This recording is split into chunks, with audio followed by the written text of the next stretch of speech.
انت تعرف ان كل الشواحن البيرتبل ممكن تقدر تشحنها من اي فيشه عاديه من خلال حاجه اسمها فيشه طوارئ. فيشه الطوارئ دي ممكن تعملها بتاع حوالي 15 متر ولا حاجه، ممكن تعملها معاك 5 متر 10 متر 15 متر، وانت كده كده اصلا معاك في الشاحن حوالي 5 متر. فانت لو عملت وصله الطوارئ 15 متر والشاحن 5 متر فانت اصبح معاك شاحن طوله حوالي 20 متر. شحن الطوارئ ده لازم يشتغل على الشاحن بيرتبل، ما ينفعش يشتغل على الشاحن الويل ماونت.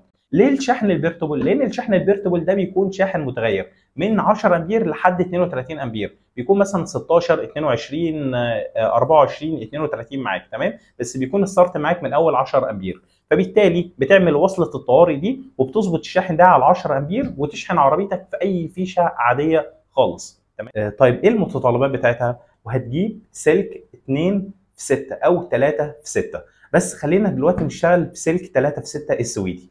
وهتجيب حاجه اسمها بلجه زرقاء 32 امبير اللي هي الفيشه الصاروخ، اللي هي اسمها الفيشه الصاروخ 32 امبير، تمام؟ بس اهم حاجه التركي، ما تجيبش الصيني. وتجيب حاجه اسمها فيشه 16 امبير. طبعا في فيشه كاوتش وفي كذا نوع تاني يعني، تمام؟ في التركي وفي منه الصيني وفي منه الكلام ده. اهم حاجه بس تستنضف نوع كويس وتجيبوا فيشه 16 امبير. تعالوا مع بعض ما نركب السلك ده مع بعض.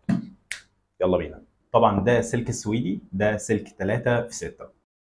3 في 6 يعني يعني كل طرف بيكون 6 مللي، ثلاث اطراف كل طرف بيكون 6 مللي. اول حاجه هتفك اللي هو المسمار اللي هو من الجنب ده، بعدين تفتح الفيشه كده، تمام؟ بعدين هيطلع لك عندك ايه اللي هو الثلاث اسلاك. طبعا انا ربطتهم بس عشان سرعه الفيديو بس وكده.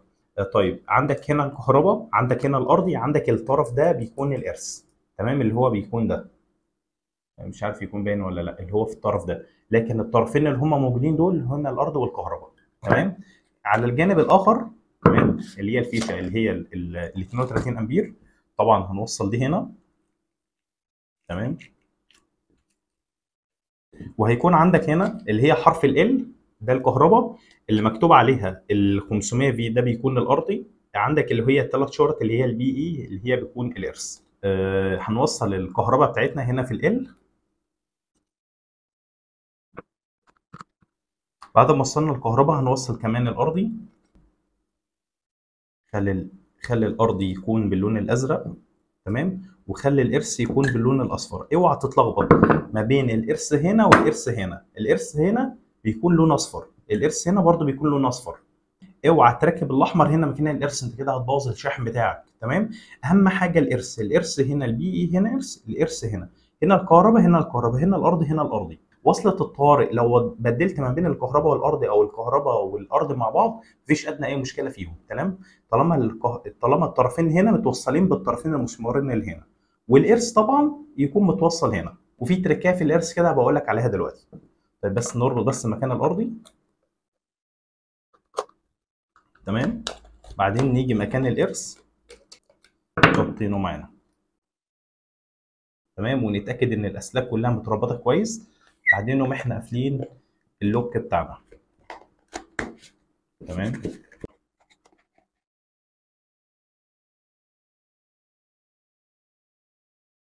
نيجي بقى للتوصيله اللي هي ال 16 امبير. ال 16 امبير دي لازم تكون جايب فيشه 16 امبير بالظبط، ما ينفعش تكون جايب فيشه 8 امبير، تمام؟ وتكون زي ما انا قلت لك اهم حاجه تكون موصل التوصيلات بتاعتك اللي هي هنا الارضي وهنا الكهرباء، وطبعا هنا الارث اللي هو المسمار اللي هو بيكون في النص ده. طيب الارث هنا هيكون ضعيف، هيكون ضعيف جدا، تمام؟ فبالتالي علشان تخلي الارث قوي معاك، اولا هتشيل السلك ده خالص، هتشيل السلك ده خالص وتطلع السلك ده بره. بس اهم حاجه السلك ده يكون مطوله مثلا حوالي متر او 2 متر كمان. واقرب ارض موجود فيها طينه هتغرز السلك ده موجود تحت، علشان التفريغ اللي جاي من العربيه هيوصل في الشحن ويوصل في البلاجه دي، ومن البلاجه دي هيوصل التفريغ عندك فين؟ في السلك الاصفر ده، وبعدين هينزل يفرغ في الارض. فهي دي التركية الوحيدة اللي انا حابب اقولها لك لو انت مش حابب تعمل الارث هنا. واخر حاجة نعملها نقفل الفيشة بتاعتنا، والمسمار اللي هو اللي جنب ده هتحطه هنا.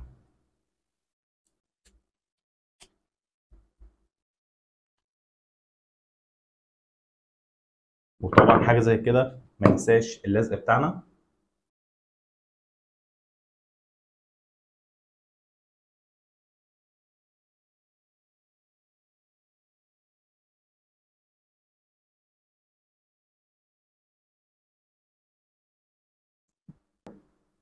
وبس كده يبقى احنا عملنا وصلة الطوارئ بتاعتنا.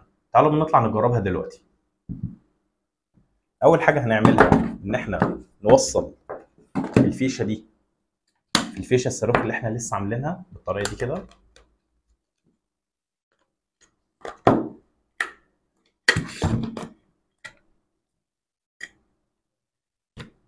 تمام. والفيشة دي نحطها في اي فيشة عادية 16 امبير. وبس كده الشاحن اشتغل معانا. طيب بص الشاحن ده تمام. في هنا لو انت شايف دلوقتي، بص في هنا 20 امبير، لو ضغطت كمان شويه 24 امبير، ضغطت كمان ضغطه 32 امبير.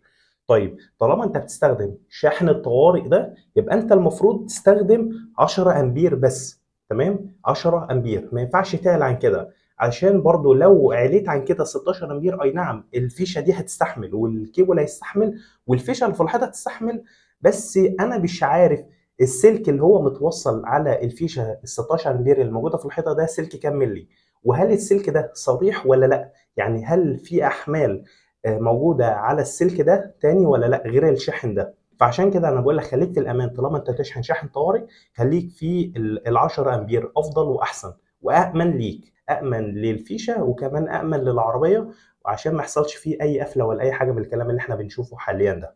طيب بعد ما انت اتعرفت دلوقتي ازاي تركب الفيشه الصاروخ، وعرفت ازاي تظبط الشحن بتاعك على 10 امبير، بص في كام خطأ كده انا عايز اقول لك عليه. اولا ما ينفعش من خلال الفيشه 16 امبير تشحن عربيتك على 32 امبير، ده اول خطأ معانا. حاجه تانية، لو انت حابب تستخدم سلك 2 في 6 بدل ال 3 في 6 وتلغي الارث بتاعك، طيب انا احكي لك نبذه بسيطه كده.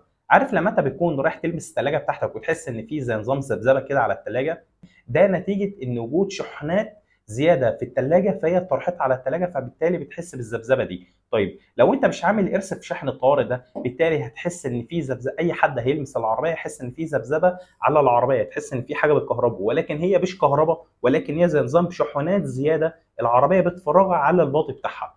فيفضل انك تجيب سلك 3 في 6 وتعمل الارث بتاعك ويكون مظبوط، يا توصل الارث بتاعك هنا، وطبعا ده الاحتمال ده الارث ده يكون ارث ضعيف. ولو انت حبيت انك تاخد السلك بتاعك اللي هو السلك الارث ده وتطوله خالص تمام، وتزوده مثلا بتاع حوالي متر ونص ولا حاجه، وبعدين تحطه في اقرب ارض طينيه جنبك، فالتفريغ بتاع العربيه كله هيمشي في السلك اللي انت مطلعه الارث ده، ويفرغ في قلب الارض. تمام.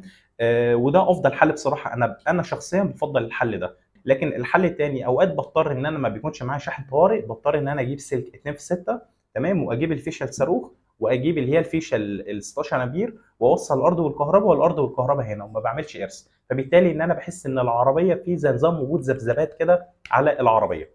ده ثالث سبب كنت انا عايز اوضحه لك. رابع سبب معانا ان في بعض الشواحن ما بترضاش تشتغل الا من خلال الارث، يعني لازم تكون عامل ارث صحيح علشان الشحن يقدر يشتغل معاك، سواء كان ال 10 امبير او 16 او ال 32.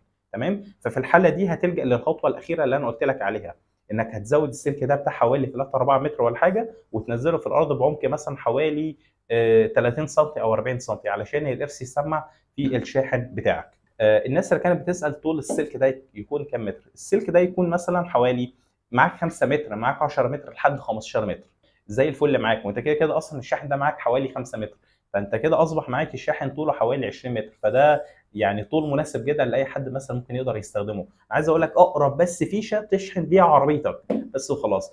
وبس كده الفيديو بتاعنا بيكون خلص. اتمنى ان انا اكون افدتك باي معلومه، ولو لك اي سؤال تقدر تكتبه لي تحت في الكومنتات، ولو عجبك الكلام ده ما تنساش لايك وسبسكرايب وشير، ولو ما عجبكش برضو دوس لايك وسبسكرايب وشير برضو، مش هيجر اي حاجه يعني، الاشتراك ببلاش. طيب السلام عليكم.